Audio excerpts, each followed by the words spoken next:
Alright, what's up guys? I am very excited today to bring you a new tier list video. I haven't done one of these in quite some time. I finally found some time to do it. Today we're doing every single limited card on the ban list. We're going to review every single one of these cards. Just to start off, S tier would be like, since it is a little bit different just because we're reviewing cards that are on the banned and limited list, and just to make it a little more interesting, any card that is in S tier I basically think should get banned. Any card that is in D tier should be semi-limited. Any card that's in F tier should be unbanned. And it might surprise you to see that I think a lot of these cards should actually be unbanned. I don't think they are as good as they are, and I think time has sort of kept them limited when in reality they should probably be unbanned. But let's get started. Let's not waste too much time. Right off the bat, we have an all-new card, Striker Dragon. This actually just got added to the limited list. Honestly, I don't really know why this card got limited. They already hit LP, and then they kind of hit this card on top of hitting LP, when in reality hitting LP did a ton to hurt the deck, because it used to be one of the better decks, and now Tri-Brigade is basically running the entire thing.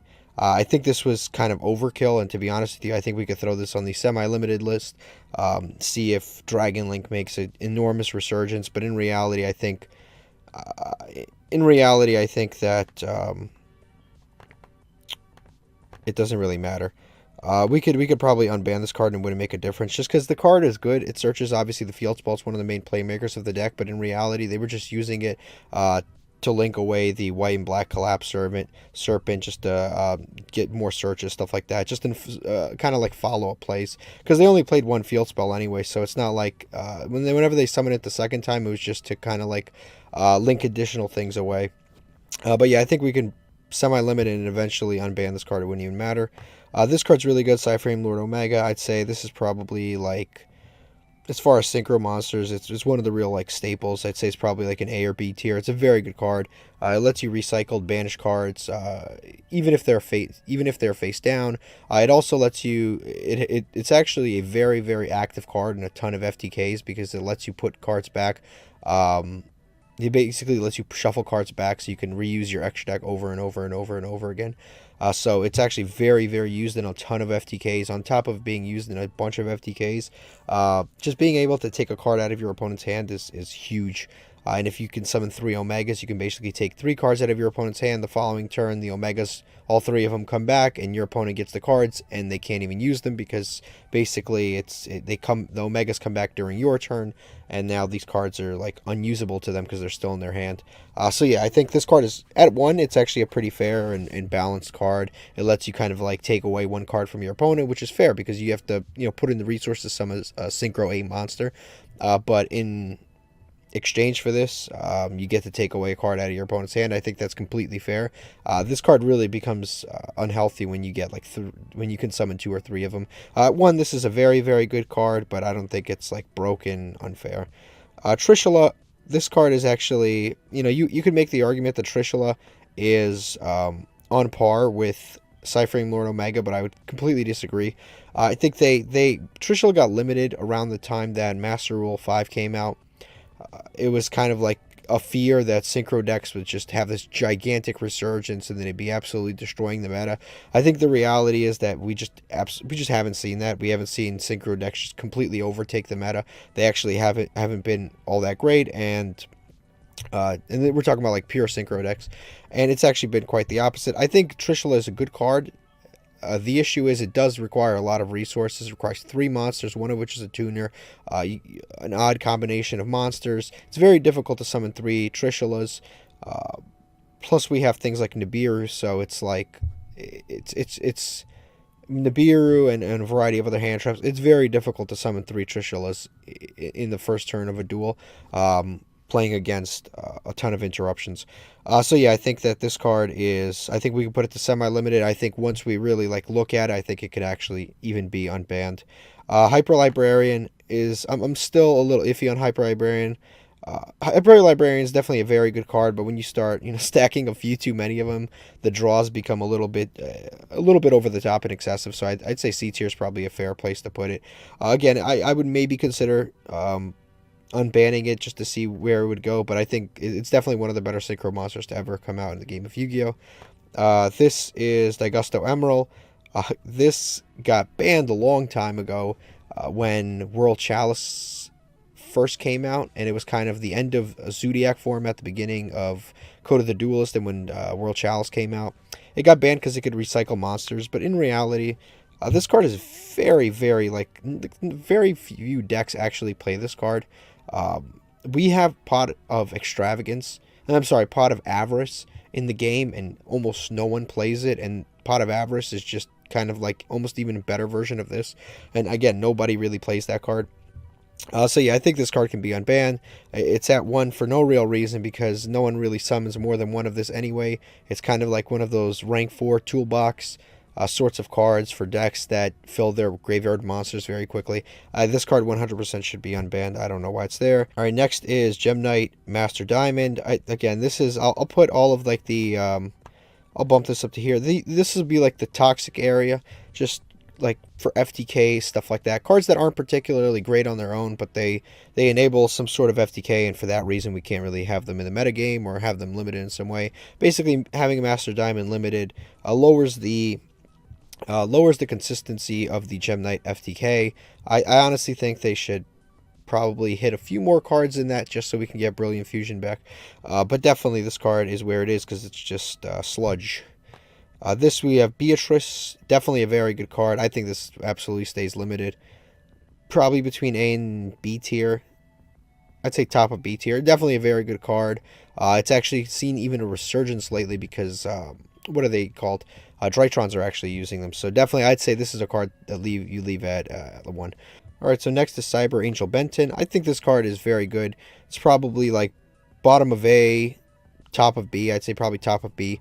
This is another card that's just extremely good. It's not a hard once per turn. Basically, every time it's tributed, you get to search a fairy monster, which is it's essentially limitless. And with the Drytrons, with how many times they actually ritual summon, and how just how many times they ritual summon, you can endlessly just continuously search. What are they called?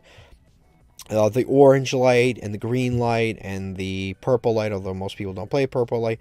But you can basically search that. You can search Ava, and you can just get endless resources during your opponent's turn. It's very, very... It makes Drytron just such a dominant deck in the metagame. Like, if this card was at 3, Drytrons would be the best deck in the game right now. So I understand why this card has to be limited. The only way this card can ever come back is if Drytrons were... if Drytrons were, for some reason... hit in some sort of alternative way, like if their main deck monsters got hit or something like that, then we can say this card can go back to semi-limited status or something like that, or unbanned totally. But as of right now, this card is just too good. And even before Drytrons, this card actually searched stuff like Christia. There was a lot of things that this card just kind of made the game in a little way, in certain ways, unhealthy. Skullcrobat Joker, one of the best pendulum monsters ever made, searches essentially the entire arc, like the entire, almost every single pendulum card, almost every single pendulum monster. It searches a ton of cards, and that's where it's a very, very, very good card. Probably one of the best pendulum cards. This is Servant of Endymion. Again, pendulums are kind of weak right now. I'd say this is still like a B tier card. It's a very good card among the just pendulums in general. It's a very, very good card. And yeah, you could probably, I want to say we could semi-limit this just because pendulums really aren't doing anything. But I think there are cards on the ban list that are actually like forbidden and not just limited, that would help pendulums more than this card would help pendulums. But this card is definitely very, very good. Next, we've got the Exodia pieces. These are going in C tier. I don't think that they should be semi-limited or unbanned.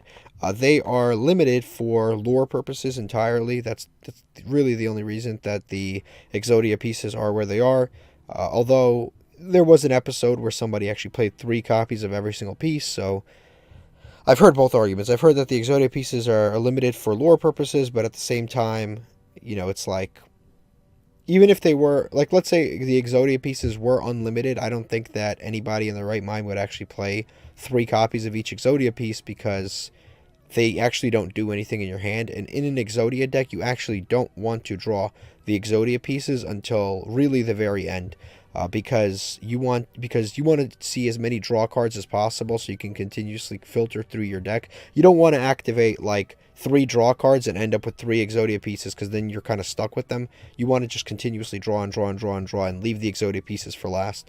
But yeah, you wouldn't even want to play 3 copies of each. But like I said, for lore purposes, it is where it is. Next is Infernity Archfiend. I'd say this is probably somewhere around here. Actually, it's definitely B or A, but it's very good. I put it next to Cyber Angel Benten because it's similar in its search ability. Basically, if you draw this card, you can summon it if you have no cards in your hand, which is what Infernity does. It's just a deck that plays around not having cards in your hand. And then on top, which is already a pretty decent effect, but on top of that, this card has an effect where if it's special summoned, you can search for an Infernity card. That is not once per turn. So this card can become really, really, really toxic very quickly. On top of that, Infernity really has kind of like a sordid past in the game of Yu-Gi-Oh!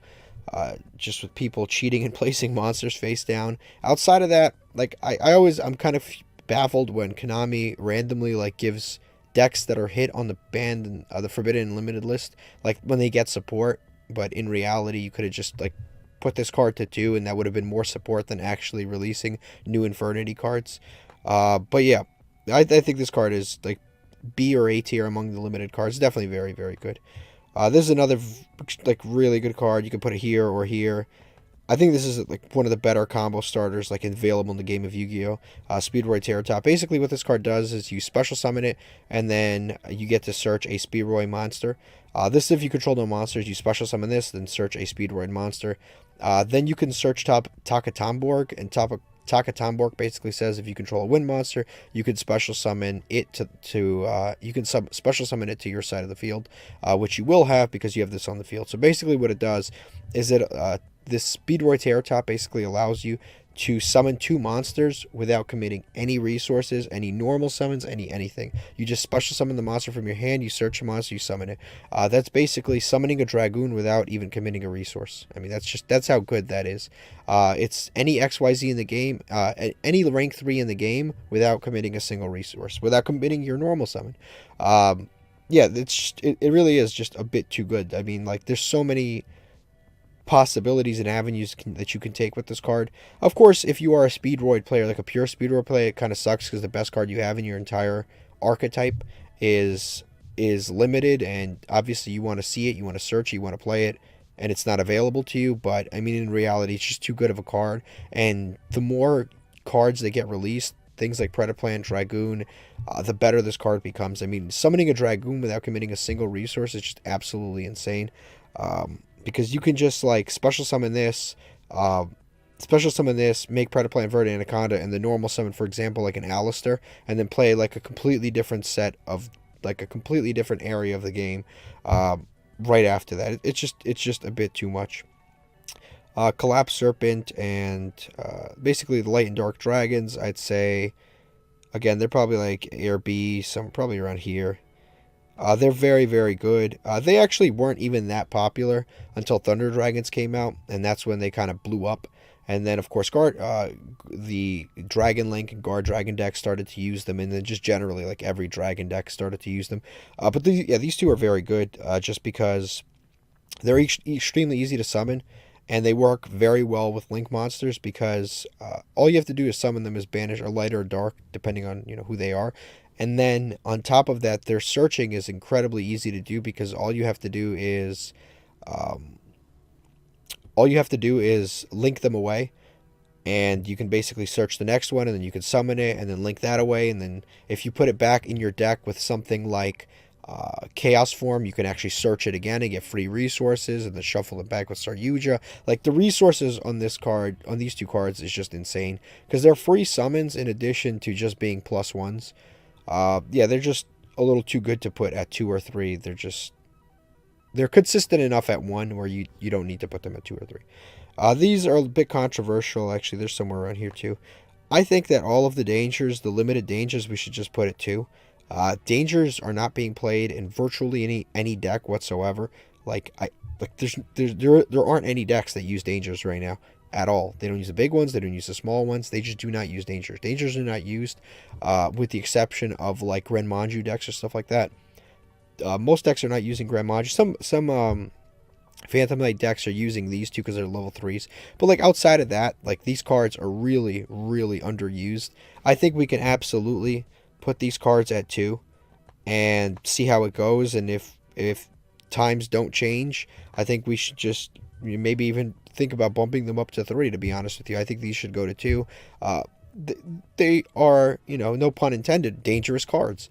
You activate them, and sometimes you end up discarding something you don't want to discard. Sometimes you activate them, and they end up discarding themselves. Like, it's not... And these are the best dangers. Like, these are the most consistent dangers, and still, sometimes... It's you're rolling a dice. Sometimes it just does not go the way you want it to go, and that's kind of the problems with the dangers. Is it involves a large amount of randomness. It brings in a large amount of randomness to the game of Yu-Gi-Oh! That doesn't really have to exist, because even when you draw a good hand, sometimes you activate a danger, you end up discarding a triple tactical talents, and now all of a sudden you can't use it. The next play you get ashed, and you had triple tactical talents in your hand the whole time. They're terrible with quick play spells. Like, for example, sometimes you have Call by the Grave in hand. You can't just set the Call by the Grave and then activate your danger, because if you set it, you can't use it that turn. Sometimes you activate it, it gets discarded, and now it's like a dead card. It didn't give you any resources. It could be a real disaster sometimes. So I think putting these guys to 2, seeing how it goes, I think would be extremely fair. This goes in the toxic category. Nothing good is ever done with this card. So the problem with Cyber-Stein is at one point in Yu-Gi-Oh! Is actually a very fair card. It basically just, you paid 5,000 life points, you summoned like a Blue Eyes Ultimate, or you summoned Last Warrior from another planet, or something like that. You summoned something insignificant like that, but you gave up a ton of life points, and you put yourself at a huge disadvantage. Today, Cyber-Stein doesn't do any of that. No one is normal summoning Cyber-Stein and like summoning one Naturia Exterior, for example, or one Dragoon. Like, nobody is doing that with Cyber-Stein. The only Cyber-Stein decks that exist are the ones that are intended to... You basically summon Cyber-Stein, and then you equip him, you turn him into a psychic monster, and then you turn that psychic, and then there's a spell that every single time a psychic monster pays life points, it doesn't have to pay the life points. So you've turned him into psychic, then you equip that equip card, he no longer has to pay, and you basically spit out 5 monsters from your extra deck. Stuff like Dragoon, stuff like Naturia Exterior. Sometimes you can summon 3 Dragoons and a Last Warrior from another planet, since the Dragoons can't be destroyed by card effects. You could do a variety of things like that, basically. You just create this like big board that your opponent can't do anything about. And that's really the only way to play the deck. It's extremely, like, it dies to hand traps. This card is never really used for anything healthy in the game of Yu-Gi-Oh! It either puts up a board that your opponent can't break in an extremely gimmicky deck, or it's just kind of like a dead card that's a one-of that nobody plays. So I think this card is kind of in this toxic region here. I don't think that it's particularly good or ban-worthy. I just don't think that moving it up to semi-limited or unbanned would be good for the game. Zoodiac Rapier. This card's actually seeing like a ton of play just because Zoodiacs are very good. And this is the best Zoodiac main deck monster, so I'd say it'd probably be somewhere around here. This is another card. Honestly, I think they can unban this card. Nobody is playing flip effect monsters in 2021. Like, I don't think this card is really going to be... I don't think if they bring this card back, anybody's honestly going to be playing it. Nobody's going to be like, oh, no one's going to be discarding this card to add back... I don't know, what would you even add back? Like, 1 copy of Morphing Jar? Magician of Faith, like, what are you going to add back? I know that you can loop the 2 of them in kind of like an endless loop. You can loop multiple copies of Dark Assailant to just go in a cycle where you can add a Dark Assailant and then discard a Dark Assailant to add a Dark Assailant. Like, I know you can do that, and you essentially get infinite resources in terms of discarding. But, I mean, listen, nobody's actually going to be doing this. It's just purposeless. Like, they're just better cards. They're just far better cards to do it with.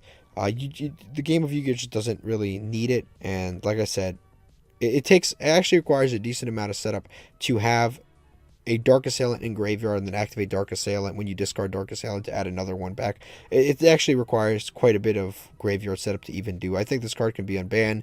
This is one of those cards where we're afraid of the past, and because of it, the future suffers. So very much could be unbanned. This is a very good card. This is the best main deck monster. I'll put it next to the Rat Pierre. This is the best main deck Salamangreat monster. Basically, on summon, it sends a first of all, it summons itself, which is very good, and it's kind of like a sort of like a chain link 2 summon, so you can use it to chain block. On top of that, this card actually sends any Salamangreat card to the graveyard, which you can later retrieve with Sunlight Wolf and friends. So basically, yeah, this card is very good. It sets up for Salamangreats. I think at 1 it's actually very, very healthy because, you know, your opponent, when you play Salamangers, you actually have to play really smart. You can't lose your 1 copy of Gazelle. You have to really be smart with your resources. On top of that, you have a good amount of searchers to get to the Gazelle anyway. So you don't really have 1 copy of Gazelle because you have stuff like Signet Mining, you have stuff like Circle, which is also limited. You have other cards basically. So you just have to play intelligently. But you don't really have 1 copy of this card. You just have 1 like existing copy in your deck. But in reality, with all of the search cards, you actually have more than 1 copy anyway of this card. But yeah, I think this card is very healthy at 1, and it is a very, very good card. Morphing Jar goes in the slime toxic category. This is one of those cards. It's a flip effect. Honestly, I don't think anybody's actually going to be playing it. At 3, it's a possibility that people would actually play. What is the deck called? Empty Jar. I think there's a possibility that people would actually play Empty Jar if this card was at 3, because then they'd have extremely easy access to it. Book of Tayu, Book of Moon, all this stuff is at 3. You now have double Book of Moon. Like, it's a possibility that this card would actually see play if it was at 3, and it would create a metagame that maybe wasn't the most healthy. Dynamite Knight is a part of the... I'll just leave this for later when I review True Draco's kind of as a little trilogy here. Yeah, I'll just review those a little while. Lithocygen or Lithosagum. This card probably could go to 3. Diagram is at 1. This card could probably... let me not get ahead of myself. This card is actually kind of... It's honestly a little unfair. I just thought about it. Like, this card at 3 with dinosaurs. This card's a little unfair because it lets you take stuff out of your opponent's extra deck. I'd say this card is probably good around C tier. See, because the reality is, no, dinosaurs don't really use this card right now because Diagram's at 1 and because it's unreliable to get to this card. But I think if there was 3 copies of this card, I think you would very, very often see builds of dinosaurs with this card being played, because this card has a lot going for it and it has a lot going against it. What it has going for it is that it pops Baby Ceratosaurus and it lets you look at your opponent's extra deck and then basically take cards out. But what it has going against it is that True King of All Calamities is banned and Diagrams at 1. Like, those are the 2 negatives, and the positives and the negatives are kind of like at war here, and it's why it is at C tier. Like, it's definitely a good card, but if all of the cards around it are banned or limited, then this card can't really be all that good. So, I mean, there is probably a possibility that we could unban this card one day, but at the same time, it's like, it is a little bit unhealthy. Armageddon Knight, I think, is great where it is. I don't think it should get banned, but I think it's a very good card. On summon, normal or special summon, it lets you send a dark monster. To be honest with you, it doesn't even need to be unbanned, because the reality is, you can actually just summon it off of the warrior lady, I forget her name, the Noble Knight warrior lady, that basically special summons any warrior by sending 4 equipped spells. I forget her name, I don't know why. But basically her, you can summon it off of that, and then you can send whatever dark monster you want anyway. I think this card is very healthy at 1. It's a very, very, very good card. It's a really old card. It's a very good card. Would it come out like Phantom Darkness? Very good card. Just because it's on normal or special summon, it's not a once per turn, so you can just kind of go on endlessly. This card, I think, is probably around right here, around B tier. This is a very good card, simply because I think it's pretty good at 1, because you can search it and you can use it and it's still pretty good for that purpose. But I think at more than 1, it becomes... See, because at 1, it's good because it's kind of like a combo / playmaking card, because you can use it for the banishing effect. where you banish it out of the graveyard, and then you can summon, like, Ultimate Conductor Tyranno or Baby Sarosaurus or something from your deck. So for that purpose, I actually like the card. The part of this card that makes it really kind of unhealthy is the fact that it makes your dinosaurs unaffected by stuff. That's where I think this card is really just a little bit toxic. So I think B tier is probably a fair place to put it. This is another card that's like, it's questionable. Like, honestly, this card sees 0 play at 1. Like, nobody plays it. But the reason nobody plays it at 1 is because nobody plays this card at 1 because you have to devote stuff in your extra deck to make this card usable. Like, you have to put stuff like a Link Spider in your extra deck. You have to put, like, generic Link monsters in your extra deck to get rid of the tokens on the field.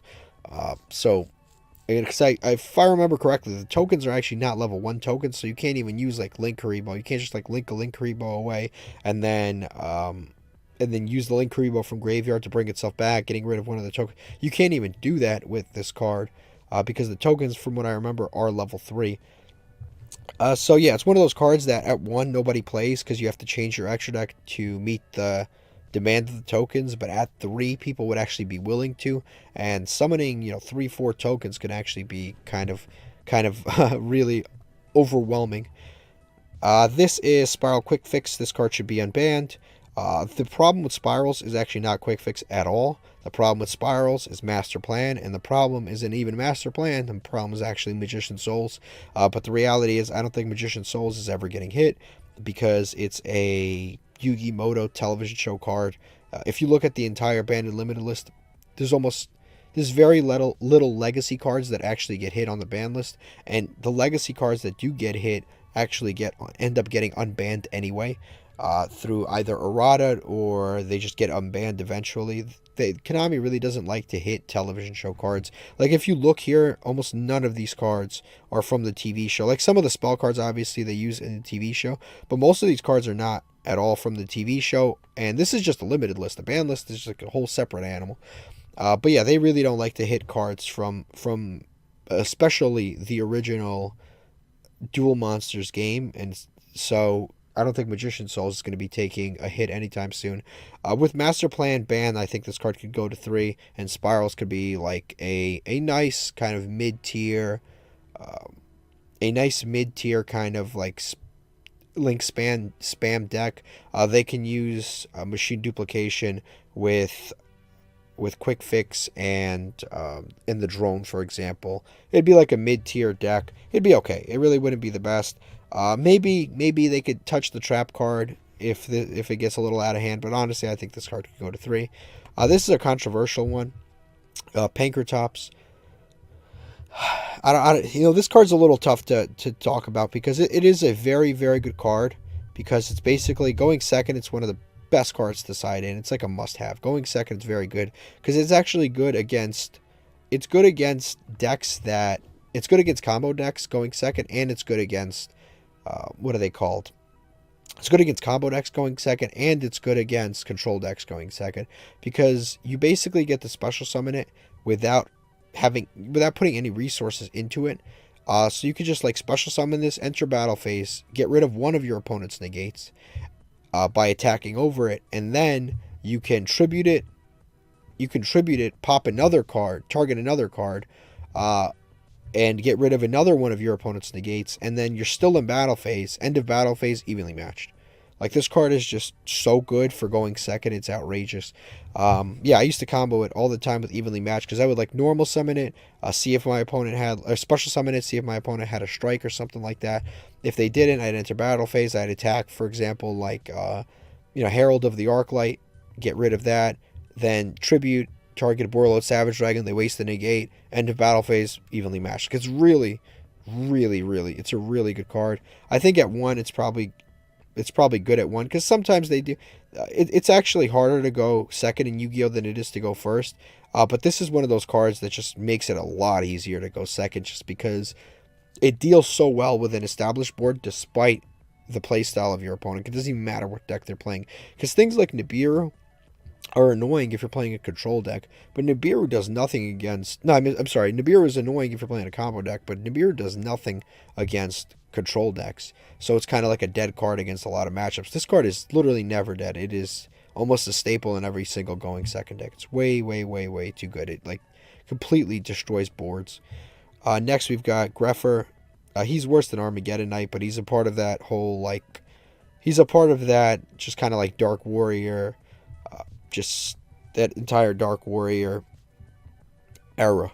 So that's where he is, This is Red Eyes Darkness Metal Dragon. This is the eroded version. I think the eroded version should be totally unbanned. Dragon Link is already super hit on the ban list. I think the only deck that would actually run 3 copies of this card is probably like pure Red Eyes. I don't think like the eroded version, yeah, pure Red Eyes is probably the only deck that would even play this.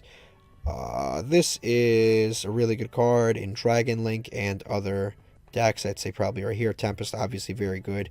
If anything, I don't think that they should unban Tempest or ban Tempest. I think that they should, or I'm sorry, unlimit Tempest or ban Tempest. I think what they should actually do is probably just bring back like Blaster or something if they want to do anything with this. This is a very good card, obviously. This card used to be a part of some goofy FTK. I think we can put this to 2, see how it goes, and then maybe put it to, 3 eventually. I think this is one of those like carryovers from a long time ago. Basically, all it does is let you special summon itself by returning a card to the hand, which is returning cards to the hand is really the issue with this card, and it's not really the special summon or anything like that, and that's why it is where it is. But let me see here. I'm going to go over all the True Draco stuff next, because it's a little bit controversial.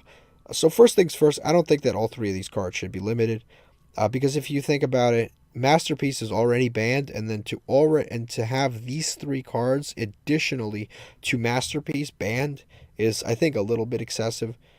Dynamite Knight, I think, can probably go into like B tier somewhere around here. It's obviously a very good card. I think it's like when your opponent activates something, you can activate a True Draco spell directly from deck. So that effect is obviously very good. Ignis does similar things, and so does there's the girl too. She does similar things too. I forget her name, Maiden, or something like that. Yeah, but they all do similar things. Basically, when something's activated, they have the opportunity to activate or search or something like that, or add to hand, or place directly in the spawn trap card zone. But obviously, I think this is a very, very good card. I think that one of these cards can be unbanned for sure. This is another card that I think they excessively overhit this card. I don't even think that this field spell is all that great. I think that the cards that it searches are better than the field spell, and if the cards are hit, then this field spell doesn't really matter. I think it actually hurts a lot more decks than you would even imagine. It hurts the True Kings, which I don't think the True Kings are broken at all. I think the True Kings are extremely fair cards. And as a matter of fact, I think that this field spell could possibly go to 2. I think the way that this plays out is if you put this to 3, you can like maybe ban this just to make sure that True Draco stay out of the metagame. But in reality, I think that this card can go to 2. It doesn't just hurt True Dracos to have Dragonic Diagram gone, because, like I said, True Kings is a totally fair deck. With the exception of True King of All Calamities, the rest of the deck is very, very fair. You have to go minus to summon your monsters. It's extremely fair. Like there's really no reason for Dragonic Diagram to be on the limited list, and it's kind of frustrating that they shoehorned 2 archetypes into 1 field spell, because like I said, True Kings completely fair, whereas True Dracos are really like toxic and annoying, and like I said, the True Kings are actually used in a ton of different decks. They're used in Unchained, they're used in Fire Kings, they're used in I've seen them used in things like Zoodiacs. Like, they're used in a lot of decks that are not broken. Like, totally fair decks that are just reliant on their cards being destroyed. And having Diagram would help those decks in huge amounts of ways. Whereas by getting rid of Dynamite Knight, you probably just get rid of true Dracos altogether, and probably they'll never be seen again, because at that point they'll have like 2 main deck monsters, and there's really no use in playing them. But nobody plays as true Dracos anyway, and I don't think it would be all that great in the metagame regardless. Now, this is another card. I think that this card can go to 2. There are very few decks that can actually use Card of Demise. Like, seriously, there are. I think this card can actually even be unbanned. Very, very few decks in the metagame can actually use Card of Demise. With the exception of True Dracos, it's very difficult to even name any. Like, seriously, there really are. Like, there were some builds of Skystrikers that were using Card of Demise, but in reality, I think that no sane Skystriker player is going to be using that nowadays, because you have to go into your Link monsters. You're not going to not special summon. This card has unbelievable restrictions. You can't special summon the turn you activate it, and then on top of that, for the rest of the turn, you can't do battle damage. And then on top of that, you have to discard your hand at the end phase. So you pour all of yes, you get to draw 3 cards, but you pour all of your resources into your board. So if your opponent has things like evenly matched, or things like Lightning Storm or something like that, you're basically dead. You're done, and the game is over. On top of that, most of the control decks in the game of Yu-Gi-Oh! Special summon. So it doesn't even matter. That's why Pot of Extravagance, Pot of Prosperity, the reason they're used is because they don't restrict special summoning. The majority of control decks right now special summon. When you think of control decks, you think of stuff like Shaddolls, things like Dogmatica. They all special summon. Altergeist special summons. Most of the control decks of today, they all special summon. Like, there's really, I can't even think really off the top of my head of a deck that would even use this card that is in the metagame. I think it could come back with no problems. True Draco Face Off, I think, is a little too good. It basically puts a card in your Pendulum zone, and it puts a card I'm sorry, not Pendulum, in the extra deck, and then it's basically, like, in a certain sense, like a +1. It's a really, really good card. It gives Pendulums way too much resources. I think that most Pendulum decks would be playing some sort of Draco engine if this card was back at 3. Alright, next is Divine Wind of Mist Valley. This card is, like, I'd say we could honestly put this to 2 and it wouldn't matter. I think we could put this to 3 and it probably wouldn't matter, but just to be on the safe side, probably put it to 2. There's a lot of cards, like I said, that can probably be unbanned, put to 2, put back. It wouldn't even matter. Basically, this card does is, when a wind monster is returned to the hand, you can special a wind monster from your hand. Not a lot of decks would be using this card. There's not a lot of, like, wind-centric decks around that return cards to the hand. Like, I'm sure Harpies, if this card had larger availability, would probably be using it. There'd be a few different decks that would probably use this card, but in reality, I don't think that this card would see massive amounts of play if it was unbanned. So probably put it there. This is Harpy's Feather Duster. It's a very, very good card. Back row removal is extremely important in Yu-Gi-Oh! It's way more important than front row removal. When you play this against certain matchups, like when you play this against certain control decks, if they don't have a copy of Solemn Judgment, they basically lose. I mean, let's be honest. If they don't have Judgment, they're done. Like, they really are, because you could blow up all 5 of their back row with one clean sweep, which is really honestly kind of scary.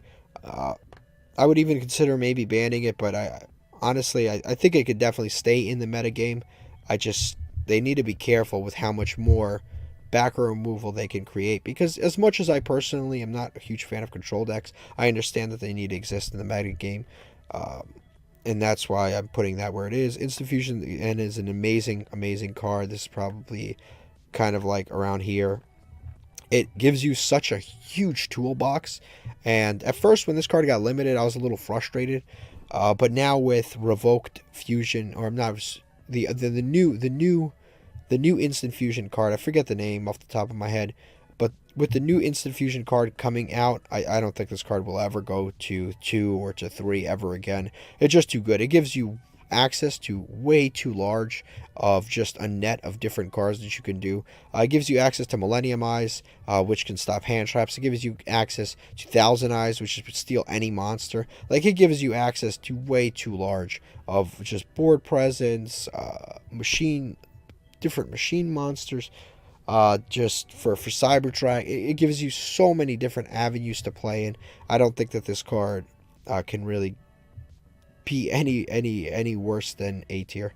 1-for-1 is another one that's really good. If you play level 1s in your decks, you basically play this card because it's too good. You discard a monster, special summon any level 1 in the game to your side of the field. Like, it's too good. It really is. It's one of those cards where it's a great power card. It's great at 1. It's not broken. It's fair at 1. But in reality, I think that if you put it at 2 or 3, it would become a real serious problem. This is Called by the Grave. My honest opinion, this card should be unbanned. This card was banned. I'm sorry, this card was limited because I should change this to unlimited. Yeah, I should definitely change this to unlimited. Basically, this card was limited because of triple tactical talents coming out. Because it was like a card that they needed to sell. It was kind of the alternative to Call by the Grave. Also, we were under the impression that we were getting that designator card. I forget the full name, the something designator that the OCG has had for almost 2 years now. But we were supposed to get that card, and we were supposed to get triple tactical talents. We got triple tactical talents, so they limited Call by the Grave to 1. We thought the designator was coming around the corner. It's been almost, well over a year of speculation of when this card is going to drop, and this card still has not come out. We have no outs to a Nibiru. Most hand traps go unchecked, to be honest with you, and this card being unlimited would just help a lot of rogue decks, because rogue decks, like the good decks like Sky Strikers, if you hand trap them, they'll just keep playing. Like, it's no big deal. If they summon Kagari and you go spell their Kagari and they don't get to add their card back, whatever, they'll just summon Shizuku, search again, send a card with Hayate. Like, they don't care. It doesn't matter to them if you hand trap one card. The good decks will always continue to play. The problem is when you summon, like, when you're playing a low, not even like a low tier deck, but like a mid tier deck. Like, let's say you're playing Glare of Darkness, you summon Tour Guide, activate Tour Guide, Ash, you're dead. Like, that's it. You can't do anything.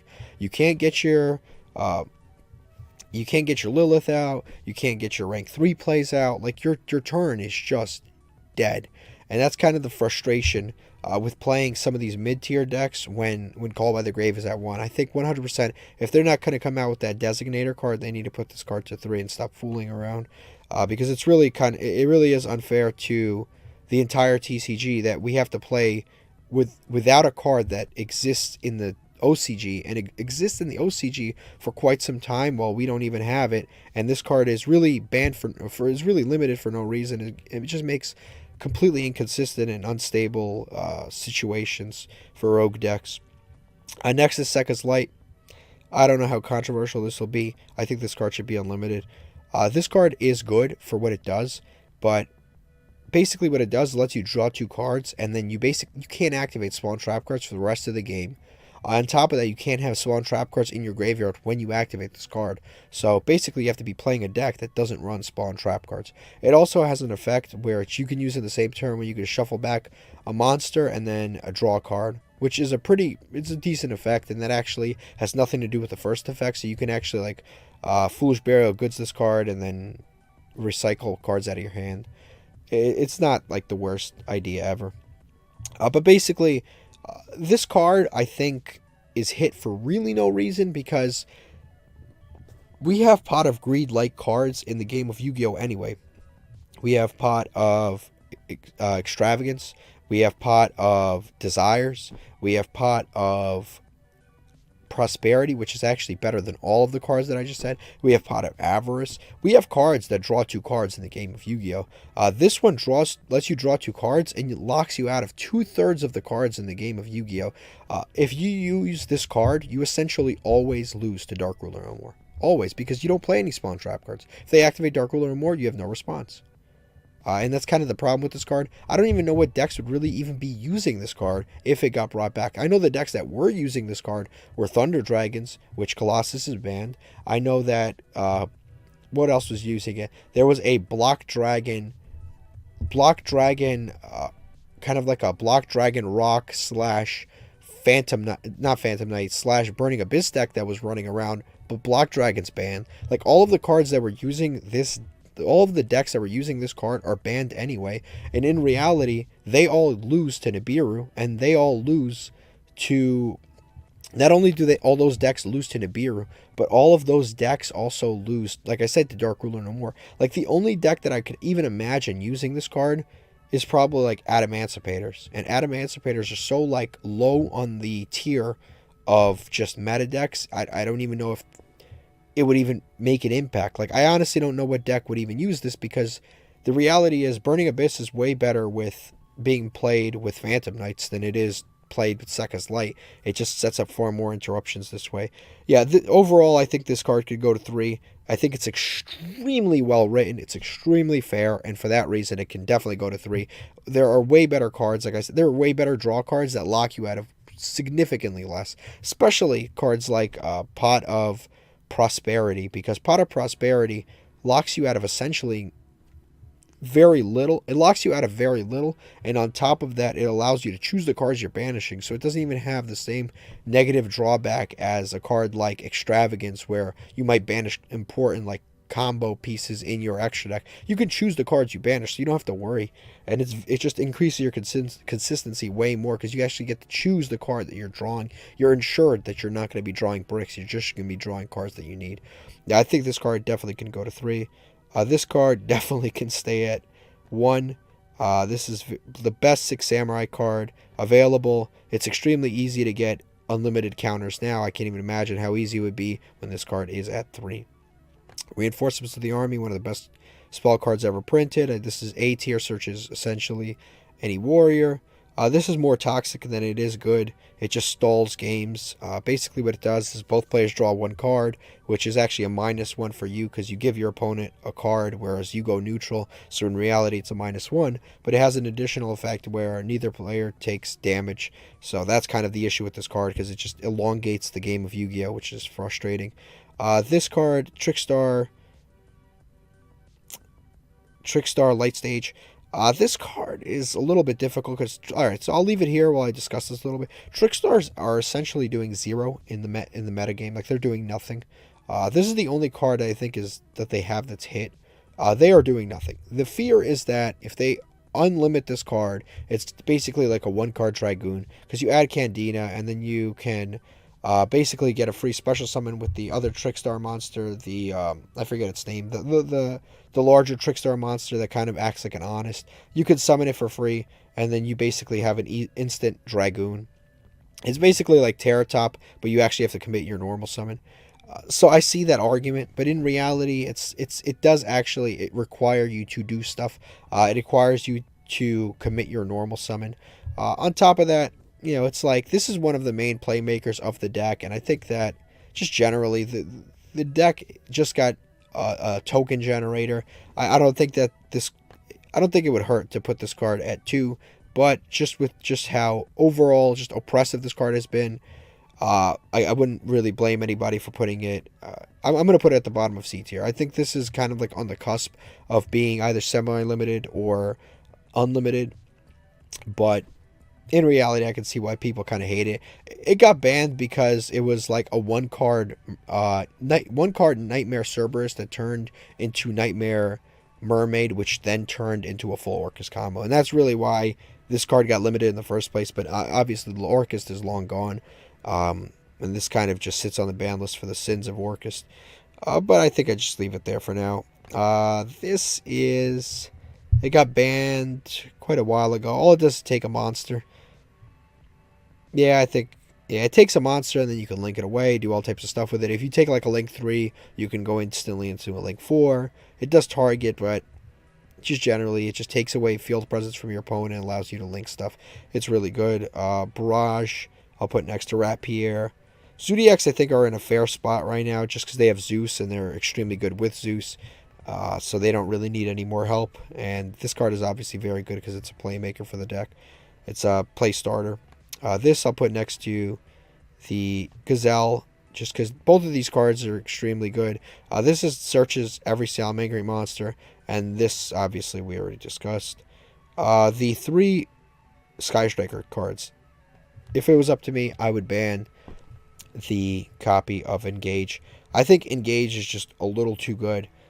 You could see just how good it is, and it brought back with this one card getting unbanned in Sky Strikers is just completely meta relevant again, which is insane and shocking, like how much one card can do.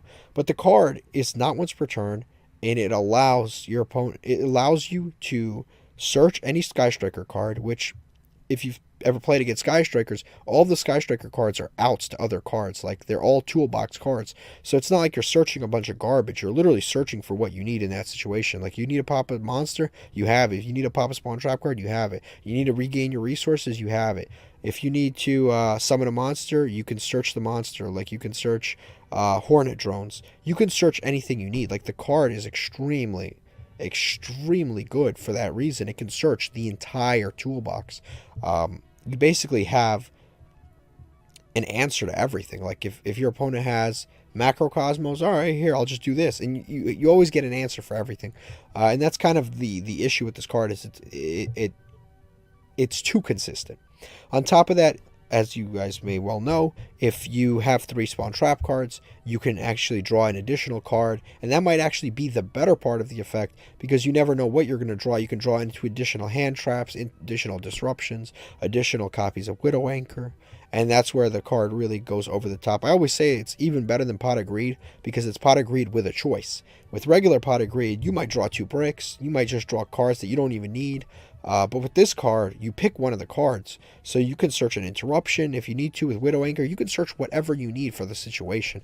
And then the second effect is that you draw anyway. So you'll get that, you get your choice, and then you get your second draw. I think this is one of the only cards on here. This is one of the few cards that I actually think we should ban. But definitely a little, way too good. And you could just see just one card, how it completely changed and put Sky Strikers back into the limelight and made it a very competitive deck again. This is a very good card. This is actually, I think, the first Sky Striker card to get hit, if I remember correctly. This is basically, if you control a monster, summon a token. Good, because it basically gives you free field presence, because you can activate this card. So the reason that this card's at 1 is because you used to be able to just get free field presence without committing anything. You activate this card, you get a token, you summon Kagari, you add this card back, you activate it again, and now you have 2 monsters, and you didn't waste the normal summon, you didn't do anything. All you did was activate a spell card. That is way too good. You get too many resources for essentially for nothing. So that's the reason why this card is banned in the first place, limited in the first place. And at 1, I think it's actually a very fair card, because it can be used in Sky Strikers purely, because Sky Strikers have access to it through Shizuku or Engage. But the problem becomes, if you put it at 3, then a lot of decks are going to start running it, because it's just 2 free monsters without committing anything. I think at 1, this card is extremely fair. Multi-roll is a very good card. I'd say it's probably somewhere around here. It's probably better than that. It's a very good card, because basically at the end phase, it lets you set back all of your spawn trap cards. And that's one of its effects. The other effect is that you can send a Sky Striker card to the graveyard, and then you can make it so your opponent can't respond to anything. Both effects are very good. One makes it so your opponent can't do anything when you it makes every one of your cards a super poly, and the other effect lets you reset everything you just activated. So both effects are just absolutely broken. I think the card is good at 1, but yeah, I don't think it should be banned. Spiral Resort is at 1. If I am putting this to 3, I gotta leave this somewhere around B tier. Gotta leave this out. So B tier, I think, is fair. It's a fairly good card. The maintenance cost helps you replenish. Yeah, I think it's a decent card. Reasoning, I think, can go to 3. Let's be honest. I'm sorry, I put that in 2. Reasoning can go to 3. Let's be honest. Like, Infernoids are doing nothing, and outside of Infernoids, what deck is really using Reasoning? Like, it's such a random card. Yeah, it's too random. Like, it gets you a free special summon, but it's too random. The only deck I've seen in the last few years use Reasoning outside of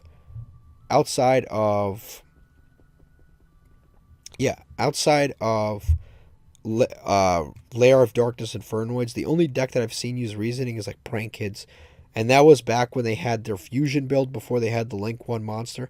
But outside of that deck, I don't think anybody's even using Reasoning. I don't think anyone will use Reasoning. Reasoning can go to 3 and will have a huge impact. Infernity Launcher is a very good card. I'll put it next to the other Infernity card, Archfiend. I think B tier is completely fair for that. This is another card I'll put next to 1 for 1. It basically summons a free psychic monster. It's one of those cards at 1, it's good because if you're building a psychic deck, you're almost always going to include this card. But I think at 3 is when it gets a little too out of hand because you just basically get free field presence for no reason. At 1, I think this card's pretty fair. Upstart Goblin is extremely controversial. Some people say it's sound limit. Some people say leave it at 1. Some people say ban. It's controversial all around. I say put it to 2, see where it goes. I don't think it'll be that impactful on the metagame whatsoever. Honestly, I think we could put it to 3 and it wouldn't honestly matter. Especially with the current time rules that are extremely frustrating. You activate Upstart, start building your board, the clock hits 0, and all of a sudden your opponent wins because they're at 9,000 and you're at 8,000. So in reality, I think this card could go to 3 and it wouldn't have a massive impact on the game. Slash Draw. There was Slash Draw FTK for a while there. This goes in like the toxic region. It's not that it's particularly good. I think if Yugioh went to 1, this card could go to 3 and it wouldn't even have an impact. This is another one of those. This is probably one of the best field spells ever created. Some random common. Basically, what it does is your cards can't be like it can't be targeted or destroyed during main phase 1. So it's really good because you can't get Impermanence, you can't get Veilered.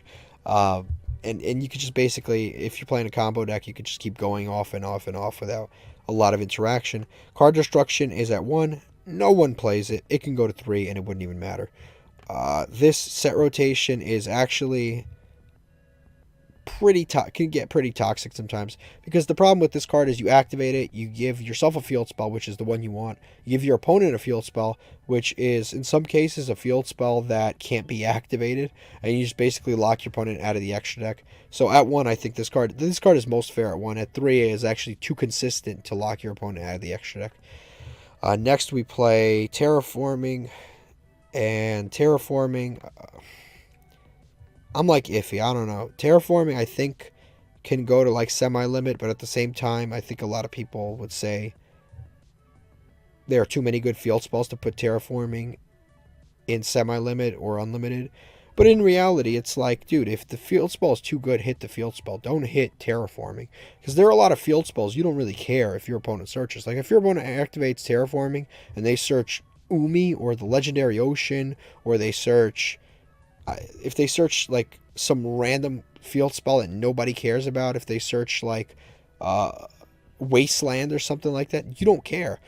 So in reality, they should be touching the field spells and not messing with Terraforming, because in reality, most decks that use a field spell aren't even that good. And the problem is Konami actually makes quite a few decks that rely on a field spell, like legitimately rely on a field spell. So if you have decks that rely on a field spell and they don't have a main deck field spell searcher, it's important to have copies of Terraforming available to them. So I think if Mystic Mind gets banned, this card could probably go to 2, because I don't think that it's actually that big of a threat. Scapegoats is a very good card in Link format, very good control decks. This is one of those cards I think should stay at 1. This got limited because of Thunder Dragons. Thunder Dragons are gone. Let's put it to 2, see how life heads. What other deck other than Thunder Dragons is really using this card? Before Thunder Dragons, essentially nobody was using this card. I think this card could be semi-limited, and I think after a while we'll realize that this could probably go to 3. Foolish is one of those power cards that is probably up here. A lot of decks use it, and I think at 1 it's perfectly healthy and normal, and at 3 it just becomes unnatural. This is Dimensional Fissure, I'm sorry. Dimensional Fissure, basically every monster that goes to the graveyard is banished instead. This is one of those cards, like I said, it's at 1, I think it's very healthy. I think when you head into the 2 and 3 category, it becomes a little unhealthy because there are just too many decks that rely on the graveyard, and if they don't have main deck spawn drop card outs, they just basically lose. It's a little unfair. Monster Reborn, honestly, not a lot of decks even use this card, but it's still a very good card. because obviously it just brings back a monster at no cost whatsoever. I think at 3, a lot more decks would be using it. This should be unlimited. Absolutely. Heroes are doing nothing. And this card is not even really one of the better hero cards. I think it's a good card, but it's not even like the best. The best hero card is Malicious. Malicious is at 2, and at 2, he's kind of like just okay. I think that this card could go 3. Heroes are really doing almost nothing. The problem with this card is you have to control no monsters, and you give up half your life points, which again is in Yu-Gi-Oh quite a bit, because heroes don't set up like one of those disgusting unbreakable boards. Like, they just set up an okay board. Basically, they just set up like a Shadow Mist, and they have the ability to activate. They use the mass change to go out of one of the water ones that destroys your monsters to go into the water one that destroys your spawn trap cards. Like, it's okay. It's a decent disruption. It's a decent board, but the board isn't really that good. I don't think that the deck should even have. I don't think that this card should honestly be at 0. It should honestly be unlimited. It requires a lot, and the only card to really even summon off of it is usually either Stratos or Shadow Mist. Honestly, I think this card should go unlimited, and we'll see what heroes do. I don't think that they're doing much. Chain Strike is another one of these cards. It's more toxic than it is good. It can honestly be unbanned. I don't think it would matter. I don't even remember the last time I dueled against a Chain Burn deck, and it's not because Chain Strike is on the ban list. It's just because it just doesn't honestly do enough, to be 100% honest with you. Into the Void is a really good card. And I'd say probably up here, right next to the Pendulum, the Pendulum card that got this card banned limited in the first place. Final Countdown, another card that is more toxic than it is good. Honestly, this card could be put to 3. Nobody would play it. Nobody's playing it. Like, this card got hit so long ago. This is back when people used Thunder of the Ruler and Wabaku and Threatening Roar and all that kind of stuff. Nobody's using cards like that. Nobody's stalling for 20 turns. Like I said, it's more unhealthy than it is good. So I think that's C tier is very fair with that. This can be unlimited. Straight up. Raigeki could be unlimited. There are so many negates in the game of Yu-Gi-Oh right now. You could play 3 Raigekis. It wouldn't even matter. The truth is, the only decks that would even use Raigeki are going second decks. And Lightning Storm exists. And Lightning Storm is better than Raigeki because it gives you the options of spells or traps. And if the activation of Lightning Storm is negated, you can activate another copy because it's once per turn. But if it's activated, it's once per turn. But if they negate it, you can just activate it again anyway. But yeah, Lightning Storm is actually superior to Raigeki already, and that card is at 3.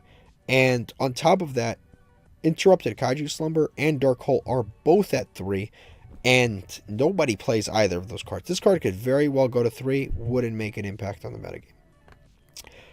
This is another card that is S tier. I think this card has grounds to be banned, to be honest with you. It is honestly just too good of a card. At first, when it came back, I was really excited about this card because I was like, wow, because honestly, I was very, very, very excited about this card coming back because in my head, I thought that the errata was actually very fair. It made it so the card had to remain on your side of the field at 1. I didn't think that it was going to be that impactful on the metagame. But after playing through this card, it's actually maybe a little bit too good. The problem with this card is that it's a trap card. So you set up your board, you end your turn, and then your opponent activates any kind of spell card. You just flip this, you negate the one that they activated, and now you lock them out of spells for the rest of the turn. And against a lot of decks, that's basically like an auto lose, because there's a lot of decks that just rely on spell cards. But on top of that, you just locked your opponent out of 1/3 of the game of Yu-Gi-Oh! So if you built a board with 2 interruptions and you have this card face down, you activated this, they wasted their spells. They can only out your board with monsters or traps. So that's kind of the problem that I have with this card, is that it kind of like shuts down 1/3 of Yu-Gi-Oh! And at 1, it's really annoying when your opponent draws this against you, because it's like they had such a slim chance of opening this card, and they opened it, and now you're losing because of a card that they shouldn't have even opened. And it's basically just it's far, far, far too powerful for what it is. This is probably actually the best limited card on the entire ban list. This is another card. I think that there's a lot of back row hate right now, so I'd say this is probably somewhere on B tier. I don't think that this card should be unbanned or unlimited or something like that. It just it completely wrecks back row decks a little too much. Yeah, it's unfair. Like it's to the point where, like I said, I'm not even a control player. I actually despise control decks, but again, it's important to have them in the metagame, and this card just absolutely demolishes them. This is another card I'll put next to Dimensional Fusion. It is a really good card. It sends any card sent to the graveyard is banished instead. Decks that use the graveyard are just completely dead, and leaving it at 1, I think it's just kind of like a fair one of. But any more than that, I think it's too much. This card is controversial. I'll put it in C tier. In reality, I think that this card should be unlimited. But if Mystic Mine gets banned, this card should be unlimited without a doubt. Without a doubt. But if Mystic Mine is in the metagame, I think that this card should definitely stay banned. I'd say it's one of the not-so-great cards on this list, because most decks actually want to activate their field spell as soon as possible. They don't want to wait a turn to activate their field spell, except, of course, Mystic Mine, which wants to activate it during your opponent's turn, because you can set this face down, wait for your opponent to summon a monster, flip this, activate Mystic Mine, and now you basically put them in a jam. This is Wall of Revealing Light. This is, again, one of those cards. It's more toxic than it is good. Basically, what this card does is it lets you pay life points, and it lets you pay life points in any amount, which sets up for all types of other decks that switch like your opponent's life points and your life points and stuff like that. It basically just sets up for like other toxic decks. It's not actually good individually. It lets you pay life points to stop your opponent from attacking with monsters with attack higher than those life points that you paid. But that's really the only reason that it's banned. It just sets up for other toxic stuff. Skill Drain is one of those, like, again, I'll put it next to Dimensional Fusion and Macrocosmos. It's one of those like floodgate traps that are really, really good. I think at 1 it's pretty healthy. This is one of those cards in the OCG. I think this card is actually at 3. But they have a completely different metagame. They're more control based than we are, so I can imagine why this card would be at 3. I think here it'd be a lot more frustrating to play with through a skill drain. Magical Fusion, a Magical Explosion. This is a card that is only at 1 because of there was FTKs with it. Basically, what this card does is every single time you activate it when there's no cards in your hand, you inflict 200 points of damage to your opponent for every spell card you have in your graveyard. This was basically like a more consistent Exodia deck. What you basically did is you just kept activating spells like Upstart Goblin, Reload, Reload, basically draw spells. You activated a bunch of draw spells. You had the magical library on your side of the field, and you were just continuously activating and drawing and drawing and drawing and drawing and drawing until you went through your entire deck. There's stuff like Toon Table of Contents, Blue Eyes, the Toon Blue Eyes, Trade In, stuff like that. You just kept going and going and going throughout your entire deck, card destruction, until you basically had nothing left. And then you can basically activate this and then inflict life points to your opponent until they die. So that's the reason that this is on the limited list. And I think, again, it's more toxic than it is good, so that's why it stays where it stays. Alright guys, thank you so much for watching. If you enjoy this type of content, check out the other videos on the channel, and please subscribe. It helps the channel a lot. Again, thank you so much. Have a terrific day.